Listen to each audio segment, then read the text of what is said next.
به نام خدا. سلام دوستان، به قسمت سوم آموزش ورد خوش اومدین. توی دو قسمت قبل با کادبندی، رنگ خطوط و دکمه‌های طلایی گروه فونت آشنا شدیم. امروز میریم سراغ یکی از پرکاربردترین ابزارهای ورد که جدول سازی حرفه‌ای هستش. برای روش‌های مختلف ساخت جدول ابتدا برنامه وردتون رو باز کنید. وارد تب اینسرت بشید و از این قسمت گزینه تیبل رو بزنید. توی این قسمت به صورت دستی میتونید تعداد سطر و ستون هاتون رو انتخاب کنید و از این قسمت، از این گوشه جدولتون رو باز کنید. به همین راحتی شما یه جدول ساختید. این یه روشش بود. برای روش دوم دوباره وارد تب اینسرت بشید و از همون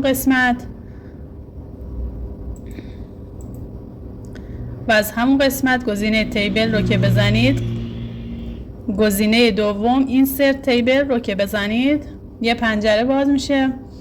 شما به صورت دستی میتونید تعداد سطر و ستون هاتون رو انتخاب کنید. برای مثال اینجا تعداد سطر 5 هست، من میزنم 6. ستون هامم این قسمت هم باز پاک میکنم، میزنم 3. از این قسمت اوکی میکنم و دوباره از همین قسمت سطر میگیرم و میکشم. این روش دوم بود. برای روش سوم دوباره وارد تب اینسرت بشید، گزینه تیبل و گزینه سوم گزینه درافت تیبل رو بزنید. این قسمت به صورت قلم شما میتونید دستی جدولتون رو بکشید. بیشتر این گزینه برای جدولای نامنظم استفاده میشه.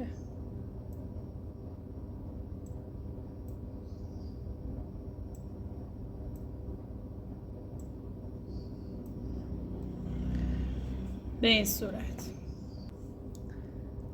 و یه روش دیگه ای که وجود داره توی تب دیزاین، اینجا جدول های آماده زیادی وجود داره. یه سری جدول های آماده وجود داره اینجا.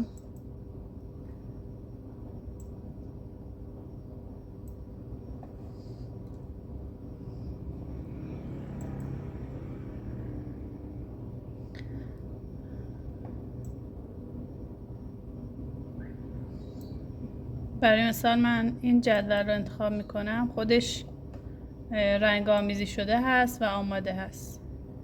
هر جدولی که مد نظرتون باشه به صورت آماده توی تب دیزاین وجود داره.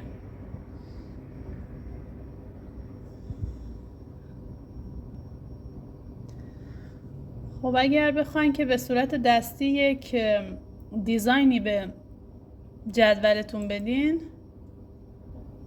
این جدول من پاک میکنم.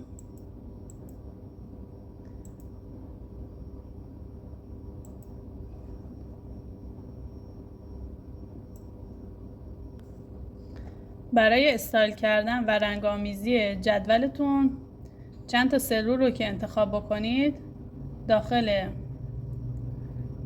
این سطل رنگ این گزینه رو که انتخاب بکنید، هر رنگی که بخواین به سلول هاتون میدید. برای یکی کردن سلول هاتون یا مرج کردنش چند تا سلول رو انتخاب بکنید و از قسمت تب لی اوت گزینه مرج رو بزنید. همطور که می‌بینید چند تا از سلول ها با هم یکی شدن یا با هم ادغام شدن. این هم یه روش بود. خب اگه بخوای که به جدول تعدادی سطر و ستون بدی، از همین قسمت دوباره میتونی این گزینه ها رو انتخاب کنی به این صورت. اگر بخوای که داخل سلول هات دوباره سطر و ستون بذاری، توی یکی از سلول ها، داخل یکی از سلول هات کلیک کن و روی گزینه اسپلیت سلز بزن و از این قسمت تعداد سطر و ستون هایی که میخوای رو اضافه کن. مثلا 2 به 2 و این قسمت رو اوکی کن. همینطور که می‌بینید داخل یکی از سلول ها سطر و ستون اضافه شد. خب اینم یه دونه استایل از جدولمون بود. این سطل رنگ میتونید یه سلول رو انتخاب کنی و توی این سطل رنگ همون رو رنگ کنی و یا اینکه از این قسمت یه رنگ انتخاب کنی و گزینه بوردر رو بزنی